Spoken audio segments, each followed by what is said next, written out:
So we're going to begin our new book today. Exciting times. Amy-Jill is back.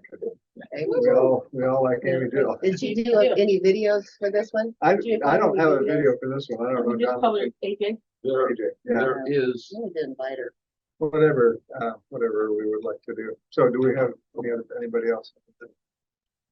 We know. I'm logging to see. Okay. So without looking at the hand we received, how many? So we're going to talk about the miracles of Jesus, obviously the things that he did, the stories that are told about him that sort of exceed our expectations for what would happen in the natural world. How many individual miracle stories are told about Jesus in the New Testament? Does anybody know that? 37. 37. That's why You said without looking at I wasn't going to hand that out until after we asked this question. Too faster than I was getting ready to look. Roxanne kind of upset the boat there on that one. So, okay, there are 37. However, some people, depending on what you count as a miracle, count as many as 40. And so in the Orthodox churches, they include as miracles the virgin birth, the ascension into heaven, and I think the transfiguration. So they count 40 miracles. But those were more things that happened to Jesus as opposed to things that he caused to happen. So you can choose whichever number you like, and we'll say that they're both correct. So again, without looking at the handout, Jane, quit cheating. You handed it to me. What miracles of Jesus can you list, or what's your favorite miracle story? Let's do that instead. We'll start with Jonathan. You're in the line. Well, and you know who made him do it? Daughter of Jairus. Mama. I have 2 daughters. Raising the daughter of Jairus. Yeah. Okay, so resurrection miracle. I like the water into wine because I like that mom had an influence on him. he didn't want to do it. Yeah. Okay. You know, but mom convinced him to do it. Okay. I know that there's one where he cured the leopard. Okay. Healing. I'm not sure. The one I like most is leopard. He healed them of their spots. There was the 10 lepers, and only one came back to thank him. That was a good story. Yeah. And then he healed Naaman, the leper, I think. I don't know if you call it a miracle, but the fact that the woman touched the hem of his Oh yeah. again, I don't know. I mean, he knew she was there, so that was like some. It I would was, say yes. and that was not maybe a miracle, Right, but sure. I thought it was pretty intuitive or So awareness. So that's good. So Jonathan, a resurrection miracle. Jane, a power over nature miracle, and Nadine, a healing miracle. Jeremy, we're going around saying what our favorite miracle or signs and wonders of Jesus is. Do you have a favorite? Without looking. Shane's already cheated. I know. You can choose from one of them. The rest of you might be thinking about which miracle. Did everybody get it? We need another one for Judy. No, I You got got one, one. okay. She's already looking. It's always the ones that we wish you Are you could going to have. ask next what our least favorite miracle is? Well, I wasn't going to, but we can. The one where he puts the demons in the pigs and they're running in the water? Okay. All right. So what's your favorite miracle and what's your not so favorite miracle? So we'll go to Jeremy next.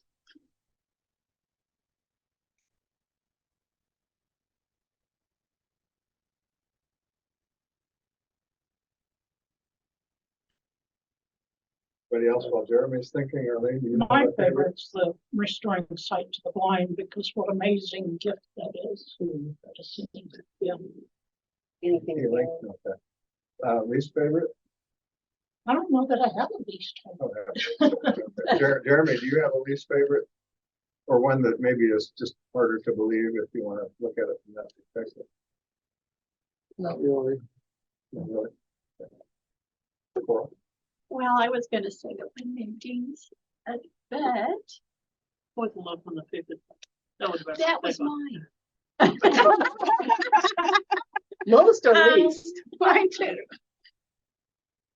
I would say Jesus healing Peter's mother-in-law who was sick with fever, and then she gets up and serves them. Okay. Least favorite? I really have a least favorite, but I did kind of feel sorry for the pigs. The pig. There's an interesting, Yeah, interesting Jesus. story about where that came from, and we'll talk about it if we have time at the end. Probably Jesus walking. Do you have a least favorite? Okay, so that's a miracle over nature. And what did you say, Arlene? No, Sight to the Sight blind, blind healing, so Jeremy had a healing miracle. healing, And- Paul And Peter's you had a mother. healing Yeah. miracle. Okay, now least favorite? You have a least well, I said No least favorite. Eloise, what's your favorite? Oh, I like the calming of the storm on the sea. Okay, That's so Jesus, Wow. power over nature, Yes, and you have a least. we kind of need some of that from time to time. Yeah, we do. A least favorite? Not really.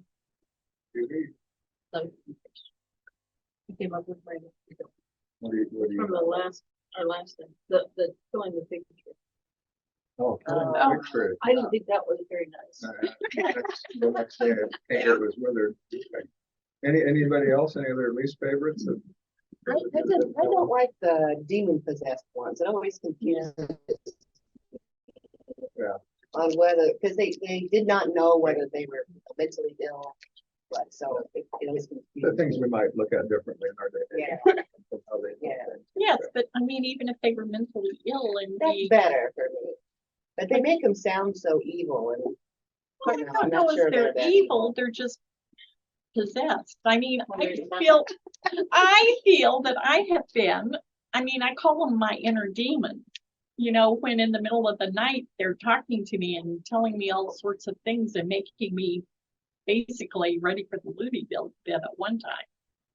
For the first time in my life. They felt like demons. So we have in our discussion of favorite and not so favorite miracles identified already what the 4 categories of miracle that Jesus performed. This is the traditional scholarly way of looking at the miracles, somewhat compartmentalized. So what were the 4 categories? What did we mention?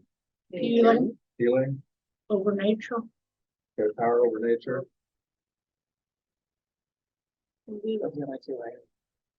demons. Exorcism. exorcism. Okay, so power over It's a nature, least healing, favorite. exorcism. What else? What is Jonathan's favorite Yeah, what was miracle? Jonathan? Jonathan's favorite. What was your favorite? well, it's healing too. It was What's that? the daughter of Jairus. I took that as a resurrection. Was that a healing? Yeah. He resurrected somebody's daughter. I thought he resurrected somebody's Son, That's daughter. what wasn't it his Lazarus. son? Well, there was a Lazarus. son and a You're right, daughter. I'm wrong. Okay, You're right, I'm wrong. okay, so resurrection. So we have the 4 categories: curing illnesses, exorcising demons, power over nature, and resurrection. Hey, I'm gonna use this. Jesus for next- resurrecting for the- Lazarus from the tomb. What's that? So I'm gonna use this for the 40 I mark. was already marked They took my up. book. No better looking.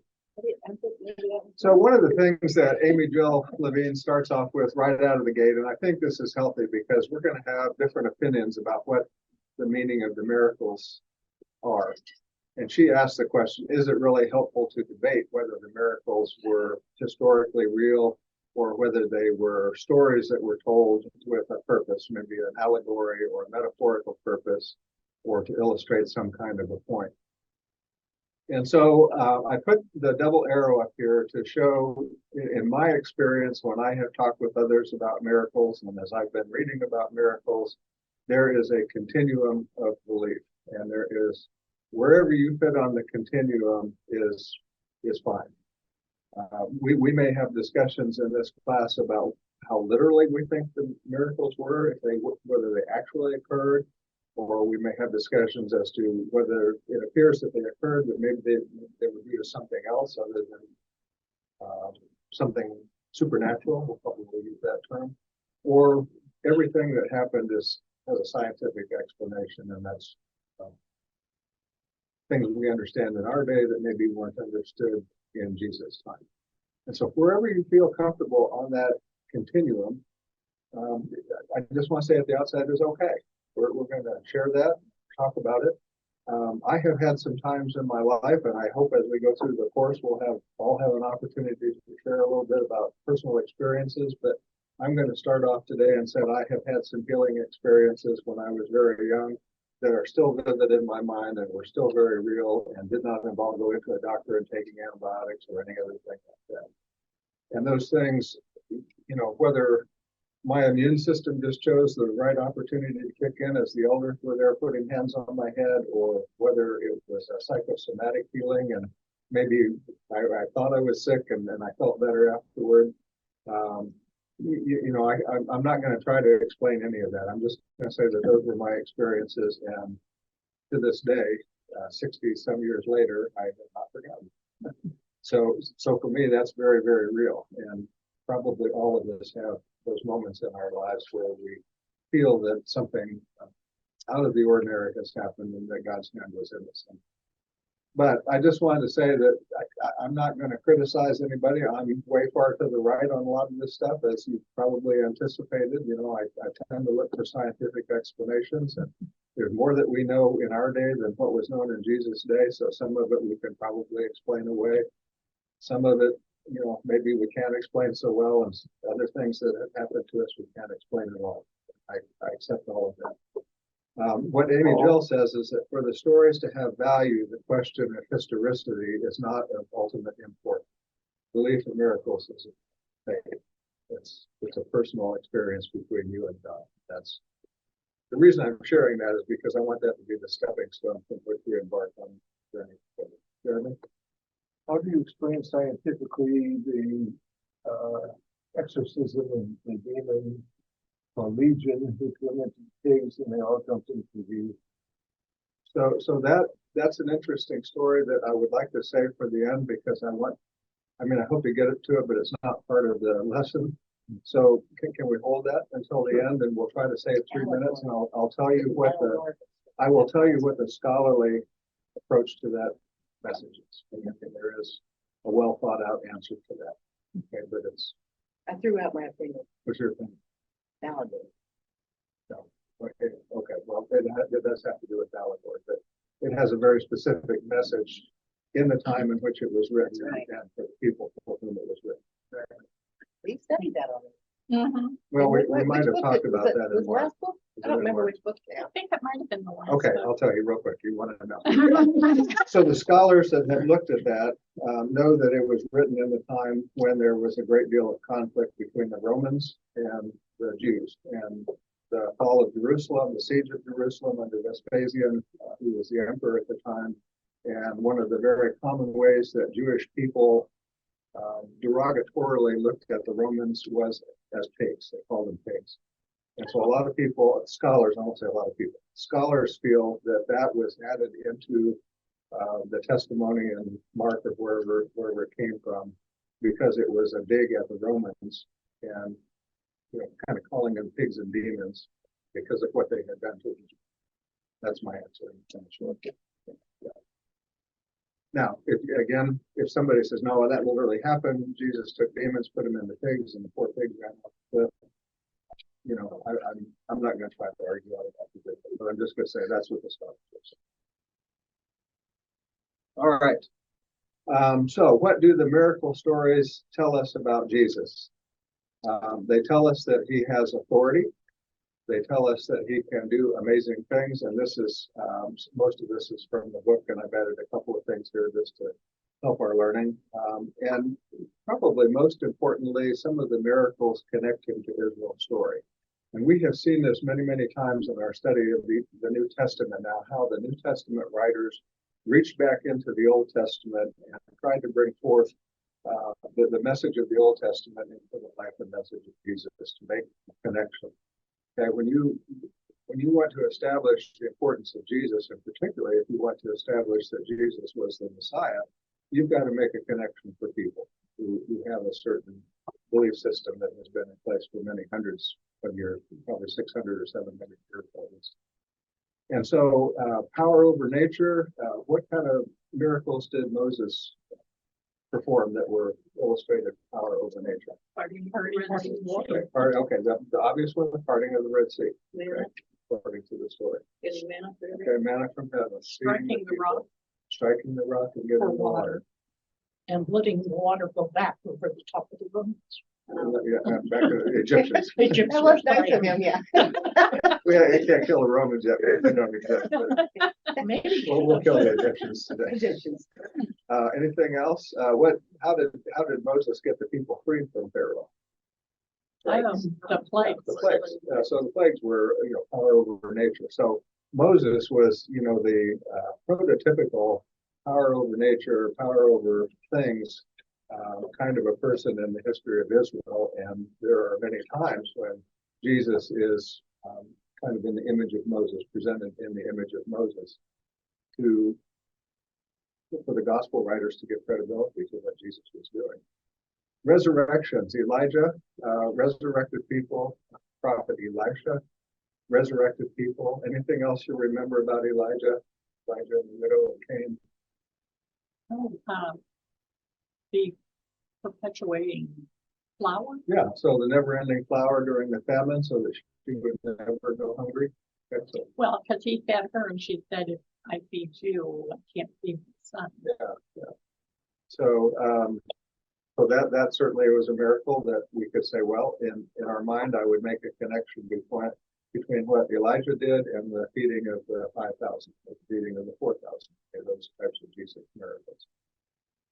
Healing the sick, prophet Elisha, and he also fed a multitude. It wasn't nearly as large a multitude as what Jesus supposedly fed. I think this was like 100 soldiers or something that he fed them with bread and there was leftovers, so similar type of pattern there.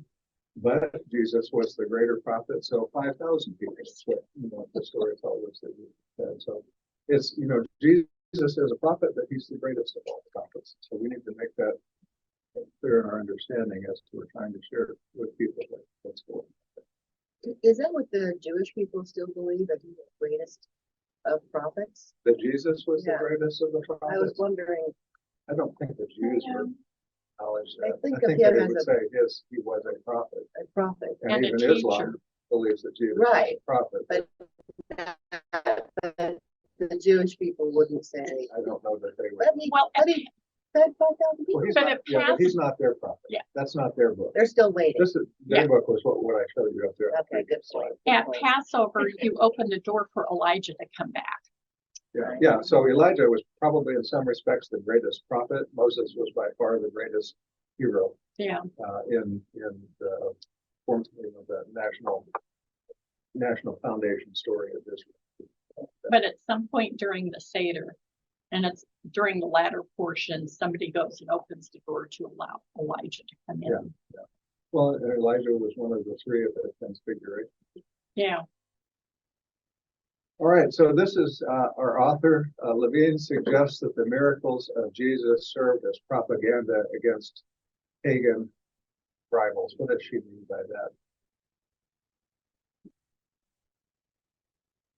Propaganda against pagan rivals. Propaganda has kind of a negative feel to it. And I think a lot of us who went through the era with the Soviet Union and communism and the Cold War, propaganda was something that only that side did. Our side never uses propaganda. Right. Yeah. But what is propaganda? Persuasive. Yeah, it's like that rivalry thing. My prophet's better than your prophet. kind of a thing. Yeah. Whatever your Or pagan my God is gods better than did. your God. Yeah, whatever your pagan gods did, mine. Yeah. And then we'll take a look at who some of the pagan rivals were and kind of see maybe what they did. So she says, again, her words, it is possible that the disciples either invented or elaborated upon things that Jesus did in order to make their teacher look better, more powerful than possible rival figures. And there were lots of rival figures, and I'm going to present a handful of them just to kind of show you what people in those days believed. So the first one she talks about was Asclepius. Asclepius was a Greek god who healed illnesses and raised the dead. And this is Asclepius, or a sculpture of Asclepius. What do you notice about him? Name, the Caduceus, whatever that. So tell me what that is. The health thing. Yeah. The health thing. The health, right? The doctor little is thing, healing. Yeah. What is that called, Jeremy? Caduceus. That. What's that? Yes, it's called a caduceus. And in the military, anybody who's in the medical field, has those on their lapels. Yeah. They work at the Oh, hospital I couldn't even see that. as a Yeah, medical my or husband had. whatever. What else do you notice about the sculpture of Asclepius that Must have been summertime. wait till you see Dionysius? I had to cut that picture off. This Looks like this guy Moses to works me. out. Huh? This guy This works guy out. works. Yeah, yeah, yeah, this guy's pretty stacked, isn't he? That's not the answer you're looking for. No, no, that wasn't the answer. Were you talking about the snake? We were. Well, we kind of talked about that. So yeah, he's got the snake and the staff. And so that's partly how that became symbolic of medicine. Who does he look like? Moses. Well, That's what our who are we league said. talking about today? Jesus. Yeah. So a lot of people noticed that there was a similarity between the appearance of the sculpture of Asclepius and the paintings of Jesus, that have been left. Of course, nobody knows what How Jesus do we really know what looked like. Jesus looked like? Exactly, but in our image, this is an image that has often possibly been copied. So tell me, who else, what other Old Testament hero raised a caduceus in the desert? Tell me about that story. Moses did. Had his staff turned. He picked up snake and it turned into Yeah, a I think staff. it was bronze. So he put a bronze staff with a snake around it. And what happened if people got sick or got a snake bite and they looked upon the staff? Yeah, they didn't die. They got well. Yeah. So it also has a medical meaning, but do you see at least the possibility of a relationship between what the Greeks believed about their God and what the Jews believed about their hero? There's a tremendous amount of similarity in the story that regardless of whether you think Moses was right and Moses was historically real and Asclepius was not, I think we all at least have to acknowledge that the elements of the story are there in two different cultures. Is the story the same with Asclepius? No, it's just more the symbol of his healing. I mean, he actually was a very, according to the story, he's not a real person. He was a Greek god. Yeah. But he was a prolific healer and cared about people. And there's a lot of similarity, a lot of overlap in the message. All right. They certainly in the early church wanted to prove that Jesus was more powerful than the emperor. Now, Vespasian was emperor from 69 to 79 CE, and he was one who did not come up through the ranks as a person who, by familial connection, would have been designated as Roman emperor. He actually started out as a cavalryman. Now, he was born of fairly high estate, and only people of a certain level could get into cavalry, but he did. Was a successful general and became a member of the Senate, and then eventually was elevated to the office of emperor. But the only way that the Romans believed that a non-familial person, somebody who was not genetically in line to be emperor, to become emperor, was they had to perform some miracles. He's a very special person. And so the story for Vespasian, when the Senate, when the different groups were getting together deciding who the emperor would be, there was a contingent from Egypt, and the Egyptians called the emperor Pharaoh, and they said, if you want to be Pharaoh of Rome, you have to perform some miracles for us. And so what Amy-Jill Levine says is that he restored sight to a blind man by anointing his eyes with spit. Does that sound familiar at all to anybody? Yep. Yeah. So Jesus mixed saliva in the dirt. What the story may actually be, at least from another source that I found, is that Vespasian spit upon the man, which is not quite as elegant, and maybe kicked him around a little bit, but he ended up being healed as a result of that. He also supposedly healed a lame man who could not walk. When he was elevated to emperor, as the emperors were in those days, he was proclaimed to be the son of Zeus, so son of God, healer. And then also what was happening from 69 to 79 CE that the gospel writers may have been competing with. That was the destroying of Jerusalem. Yeah, and who destroyed, I mentioned the name already, who destroyed Jerusalem? This guy. The I was gonna say, I Vespasian. know it was a Okay, Roman yes. emperor, was it him? Yeah, so once again, in the thinking of Amy-Jill Levine, you know, the early people, especially Mark, writing in about that time and others, may have been wanting to present Jesus as greater than the emperor. So to do that, he has to do more powerful things. Make sense? Okay, I'm not making this stuff up. It's Destruction must have been one of his priorities. That destruction. would be one of the early things at this time. Yeah, I'm not saying that everything matches. I'm just saying that there are commonalities between the Jesus figure as healer and miracle worker and some other folks. All right, this is not one that I would have guessed, but Amy-Jill mentioned it, so I had to do a little research on it. Dionysius. This is I had to cut the sculptor off because Dionysius was really No problem, enjoying Emperor of the really church enjoying the service. weather. birthday And so suit. she connects Dionysius, who was the Greek god of wine, with the miracle of Cana. But there are also some other things that she didn't mention. Dionysius was also a son of Zeus, so a son of God. Dionysius is the Roman god, or the Greek god of religious ecstasy. What is religious ecstasy? May not be what you think. Oh. What is an ecstatic religious moment? Term name. Yeah, I kind of think of the tongues and somebody. Prophesying. Yeah, like they lose themselves and they speak in tongues and shake and. That is exactly right. That is a religious ecstatic moment, a vision. Speaking in tongues, what we might call a mountaintop experience where you feel a heightened sense of spirituality. All of those are religious ecstasies. And here is Dionysius, who is the god of religious ecstasy. And, you know, we could connect that to Jesus. Jesus was very much about developing people on a higher spiritual plane. And we have the transfiguration and prayers in Gethsemane and kinds of things. So, Not too much more. or too much wine.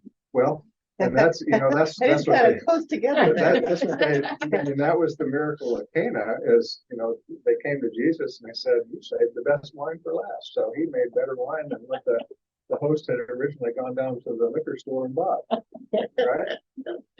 So yeah, and then those who partook in the mysteries of Dionysius were empowered by him. Certainly, we believe those kinds of things about Jesus, that we feel his presence, his empowering presence in our worship and the experiences that we have as disciples and followers. So again, all I'm sharing this for is to show that there are other connections that we can make.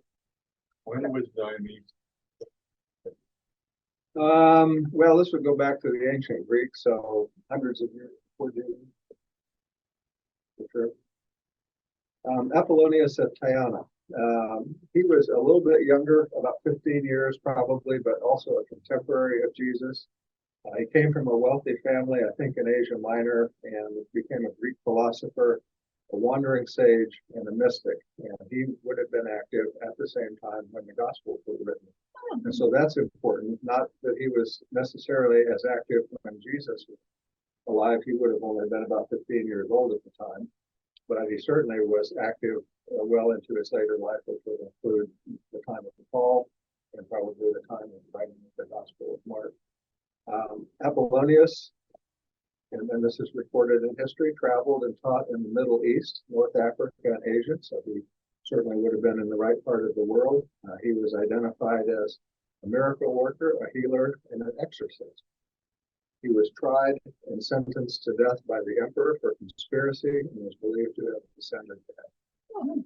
And you know, again, looking at the appearance of the person, it sort of has the image of a lot of images of Jesus. And he was a real person. Hmm. He was a real He was a person, real not a guy. person. He was a real person, and these were the things that were said about him. Just as we believe Jesus was a real person, and we're studying the things that were said about him. Okay. So again, lots of connections there. Eleazar, this is not the Eleazar of the Old Testament, who was the high priest in the time of Moses and the son of Joshua. This is another Eleazar. He was an exorcist who cast out demons in the presence of the Emperor Vespasian. And Amy-Jill mentions this and kind of reminds us that we read in Mark in our last book, teacher, we saw somebody casting out demons in your name. And this is to show that demon possession and exorcism was widely believed and widely practiced in time. Would not have been the only one. What did Jesus say to the disciples who said, we saw somebody and we told them don't do that anymore because we're the exorcists, not them. You're the exorcist. Well, So what did he say? What did he Jesus said, say? don't stop someone who's doing, basically working, I'm going to call it righteousness. Yeah. So it's like if they're not for us, or if they're not against us, they're for us. If they're not on somebody else's team, they're our team. Leave them alone. So these other things, certainly were being practiced and were important for other people other than Jesus' disciples. And here's the picture for the healing of Peter's mother, I think. Before we mentioned that. Yeah, Peter's mother-in-law. Yeah, mother-in-law, sorry. So everyone in Jesus' era agreed that miracles occurred regardless of the source of the stories. The early Christians believed it. Jews, to some extent, would have believed it. Certainly the pagans all believed it as part of their cultural understandings of their religion. For many Christians, miracles continue to be events that are integral to their faith.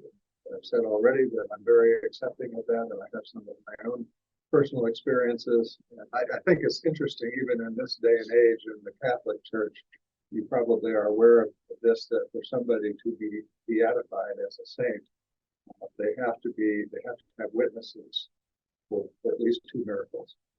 So everybody who's a saint in the Catholic Church, whether it's Saint Christopher or what some of the other saints are, has had miracles attributed to them. Do you know what qualifies as a miracle in the Catholic Church? Well, there are lots of things. Most of the ones that I'm most familiar with are from the Guatemala era, and the patron saint of Guatemala is Hermano Pedro, Brother Pedro, who was a healer in the 1500s. Tried to be a priest, was not academically fit to learn to be a priest, so he decided to become a brother in the Catholic Church and take care of the sick. And he built a little hut that was like the first hospital, and was sort of a model for the Catholic interest in places of healing. So many hospitals that are Catholic hospitals, right? Mhm. So in this town we have St. Joseph Hospital, St. Mary's, yeah. So and he was really the prototype.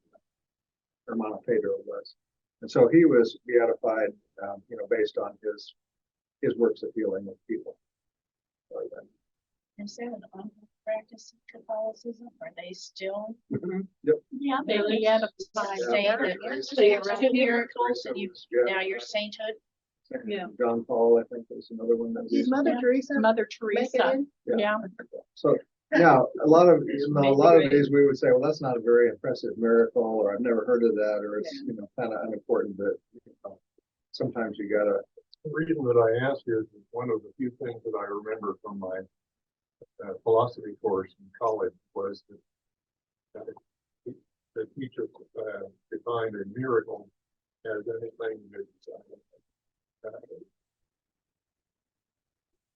does not conform to natural law. Which we'll talk about Kind of exactly where that kind came of a from. self-meaning definition for God. Yeah, well, we're going to talk about that because later on the philosophers had their say about all this stuff. So these are some, even in Judaism, after the time of Jesus, this is during the rabbinic period, there are some rabbis who were reported to be miracle workers. And so Honi, the circle drawer, I don't know if he was like an architect or what, but he was said to be able to control the rain, so a miracle of nature. Hanina Mendoza healed others with prayers and made bread miraculously appear in his wife's oven so that she wouldn't be embarrassed because they were very poor, and when people came over to the house, she wanted to have food to share with them. So that was kind of the source of that. And the thing that Amy-Jill points out is that the rabbinic sources were less likely to dwell on the miraculous, and actually they like to focus on practical, learning, teaching, helping the sick, not just healing the sick, but helping the sick. And certainly their perspective about miracles was that they were not part of the messianic expectation. That was something that Christianity has embraced, not necessarily so much Judaism. And so my question was, is that possibly a lesson for our day? She says, if our major sense of Jesus is as great miracle worker, we've missed the point of the New Testament. What do you think about that? Can we get lost in the miracles at the expense of the good works that we're supposed to be doing? I'll throw that out there as part of what I think she meant. You know, after reading Mark the way that we did in our last book, I see the message of Jesus as that revolutionary, you know, really trying to kind of share with the world of, you know, poor versus rich, you know, to wake us up, rather than just the healing stories. Such as in the healing of the hemorrhagic woman and Yeah. Jairus' daughter. Yeah, there was a reason why, there was like a kind of undercurrent why he healed certain people. So if you think, as we read through these, and I presume we'll be doing this in this book, we'll look at the miracle and the present impact that it had on the individual, but then we'll probably be looking at symbolic impacts as well. So Jesus healing people who were not Jews, people who were Gentiles perhaps, or people who were deemed to be unworthy, like the lepers that he healed. Again, there's this kind of reaching across borders, I guess, so to speak, to people who we might not think would be deserving miracles. And I think that's what she's kind of getting at here, is that we can be caught up in the magic of the moment, or we can think about what's the broader meaning that Jesus was trying to illustrate as to how we can do that, treating people. Right? Makes sense?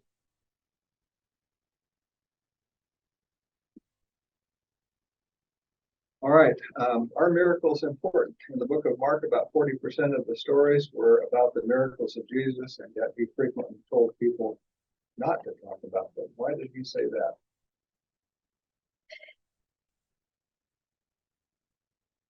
The first answer is because he knew they would then. Because They would then. So you think reverse psychology? Reverse Is that what psychology. you're saying? Well, if You don't want When to you push go- by the crowd, Huh? you want do to you work hear- with children? Possibly.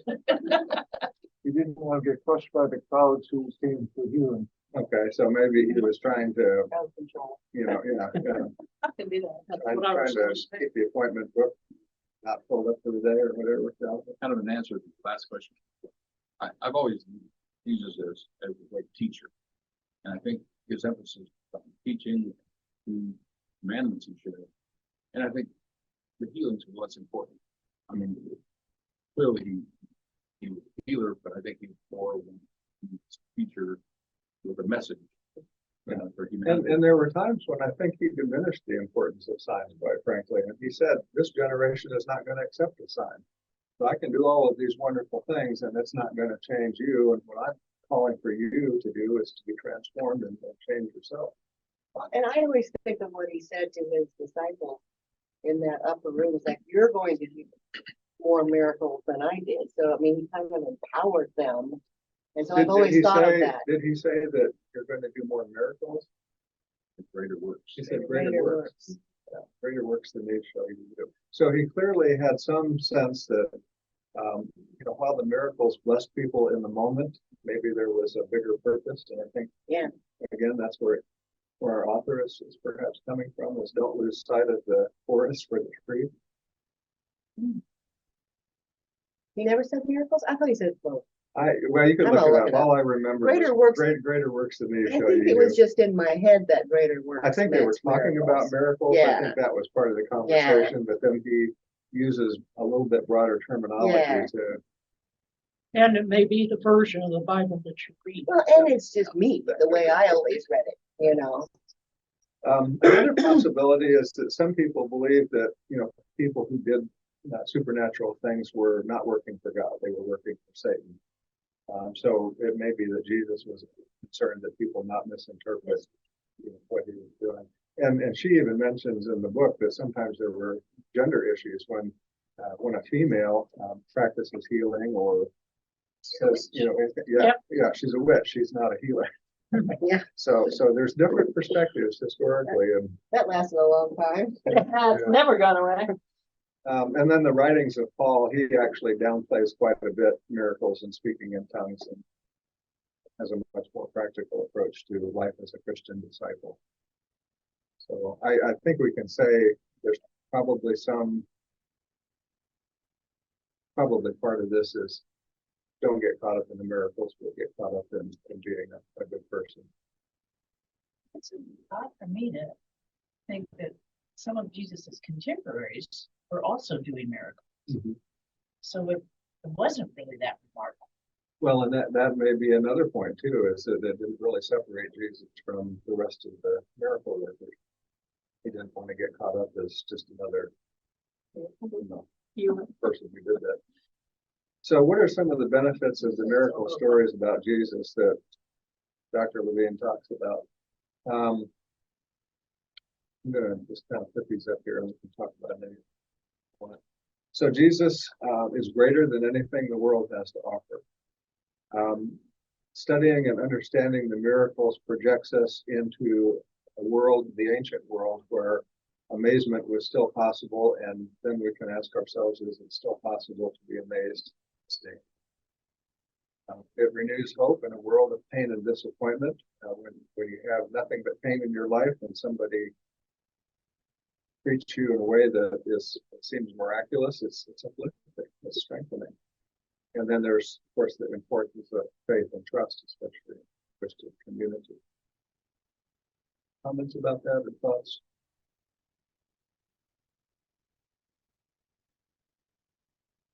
There's nothing more strengthening on faith is a miracle in your life. And sometimes the miracles can be fairly small and still amazing.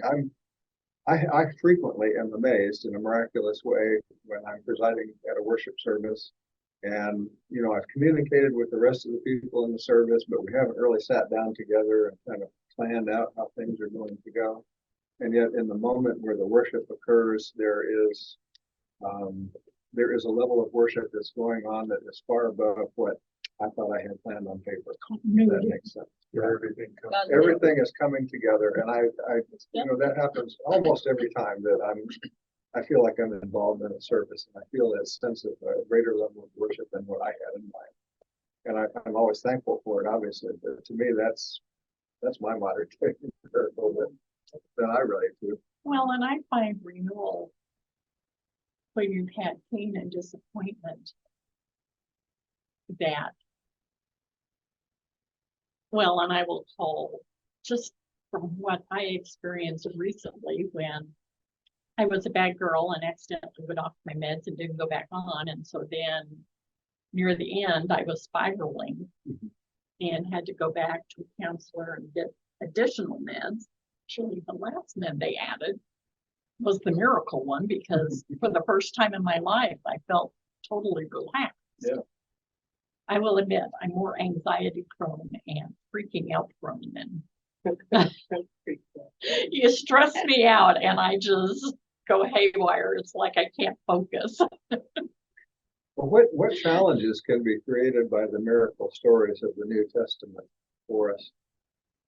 For some, the stories are a source of anxiety, representing powers we do not understand or control. Certainly, I've been in some contentious discussions in my life about what the miracles mean with some people who didn't see it eye to eye with me. And I kind of relaxed a little bit in my old age and don't get into those discussions anymore. But it can cause some anxiety if it's just a story we don't understand how that happened or why that happened.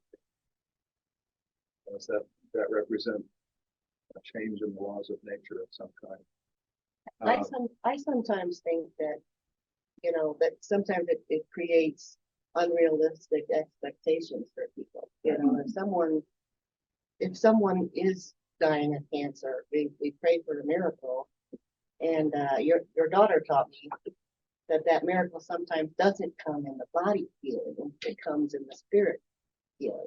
She felt healed when she died. And that was a huge lesson for me because I want her to be healed, you know? And how many elders in the room here have felt the weight of that burden when it's gone to administer to somebody? And you felt that the expectations were very high, perhaps beyond what the likely outcome of that person's journey was going to be. And yet you felt called upon in that moment to bring healing. So sometimes it's defining what healing is. That's right. Figuring that out. And then when you understand it better, sometimes that spiritual healing really does cover all of you. I have felt that miracle. You know, it's like, okay, God is in control, you know. All right, miracle stories can upset our understandings of how the world works. When I was a high school graduate and thought I knew everything, I stopped understanding some of the miracle stories because it just wasn't consistent with what I learned in biology and chemistry and physics and math. Those classes, it was a struggle for a while.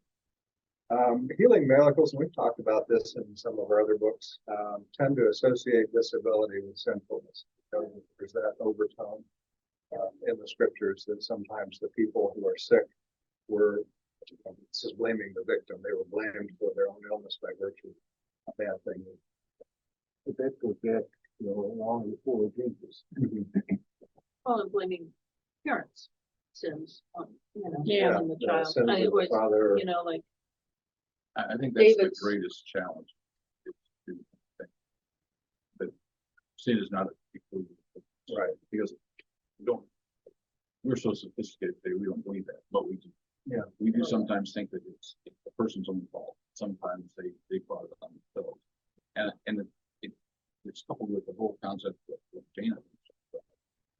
Feeling, why are some people healed and why are some people blessed?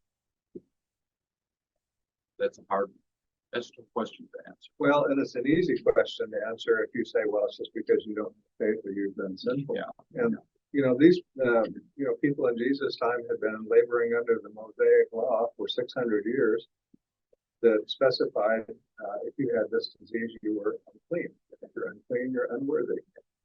If you don't get well, it's a sign that you haven't been cleansed, and so you can't participate in the worship life of the community. So that's very distressing if you're that person. Yeah.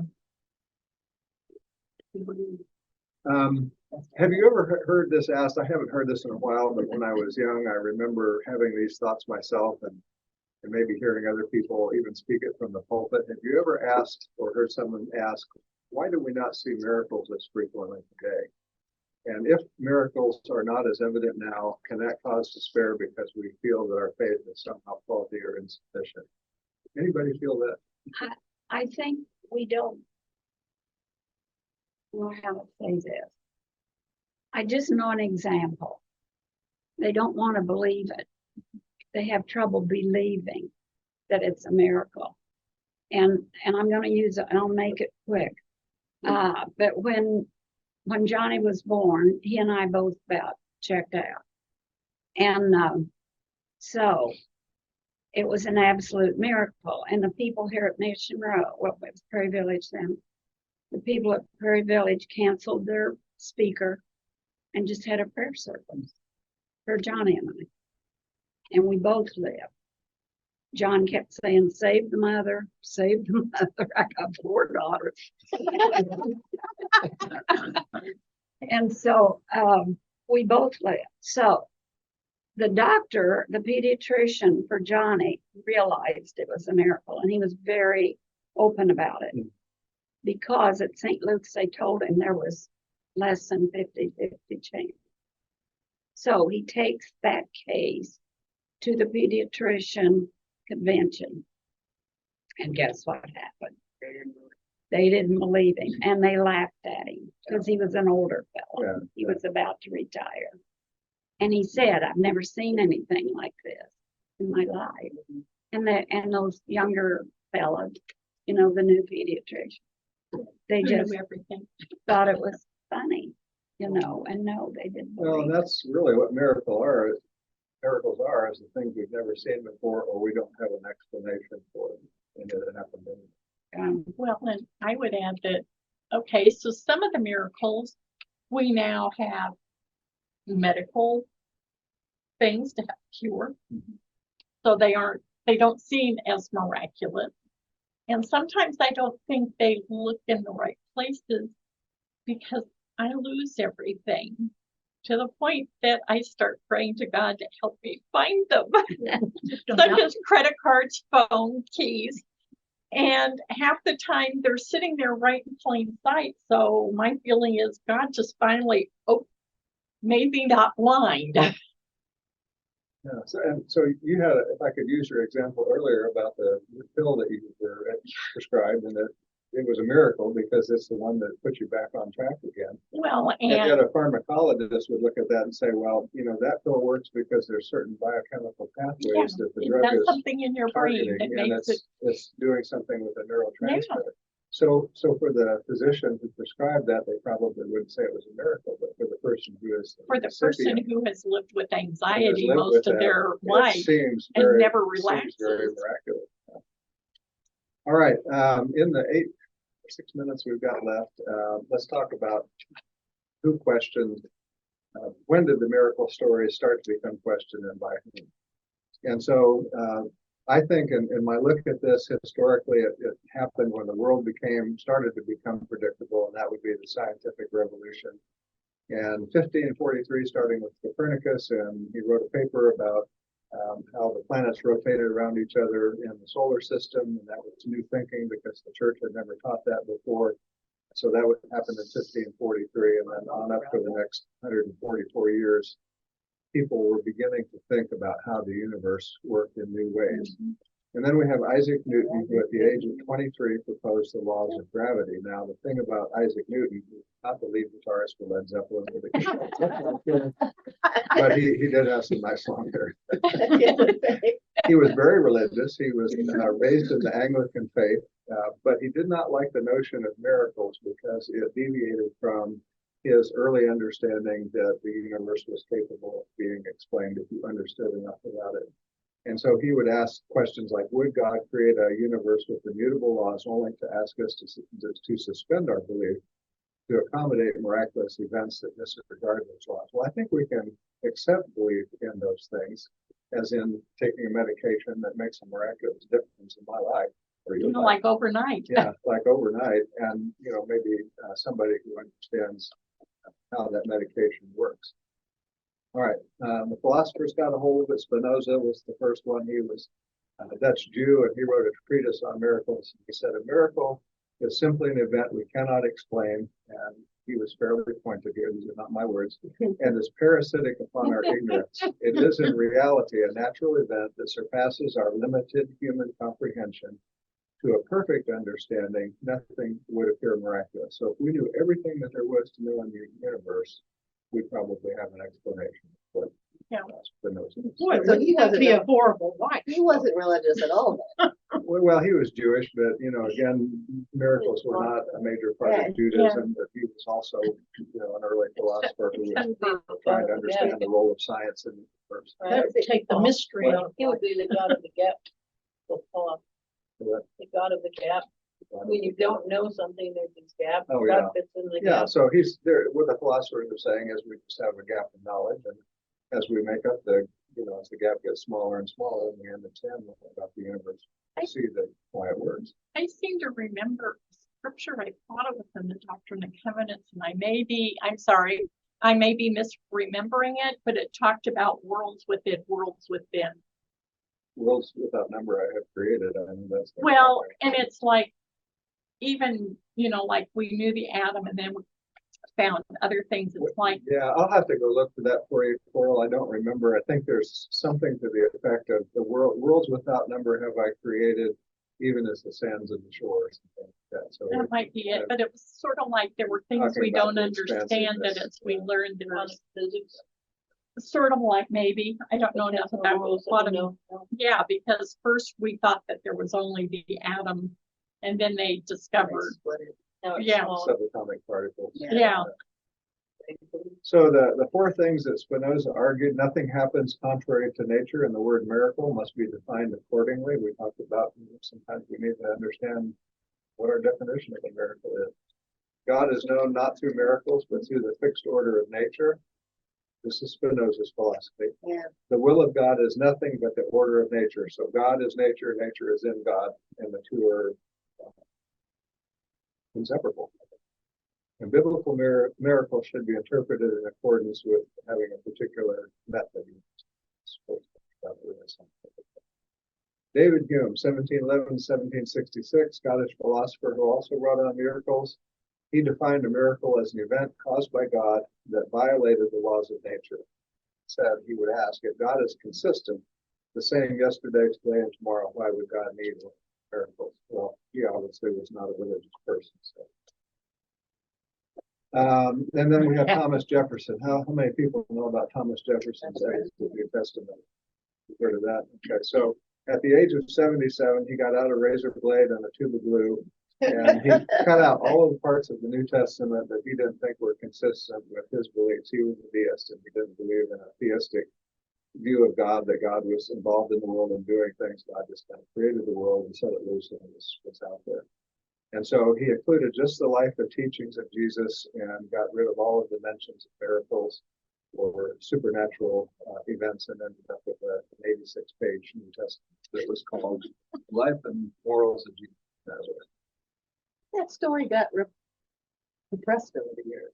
And I know that story now, but I don't, Yeah, I remember learning about Jefferson City, Jefferson as a kid, and I don't remember hearing that story. yeah. So I think that book is still in the Smithsonian. Oh, that would be cool. So the challenge for us, and this is back to our author, we can think of miracles as events that contravene nature. The problem is that we do not yet know everything about nature, and so we can't say that something is possible when it may very well be, and may be consistent with quantum physics or something that we don't understand very well.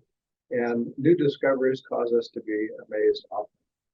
So my question is, as we embark on this exploration of miracles, can we be transported into Jesus' time and find ways to bring the ancient text into our modern context to see how these stories might change us to be better disciples? Is that possible for us? So the first miracle that Dennis, I think, will be teaching us about next week is... Actually, it's Jonathan. Oh, did he switch with you? So Jonathan will be teaching us about this. Sick man, take up your pallet. You have great little crafts for that. Ooh, You have what? let's do a craft. Oh. All right, any questions or last minute You can comments? give it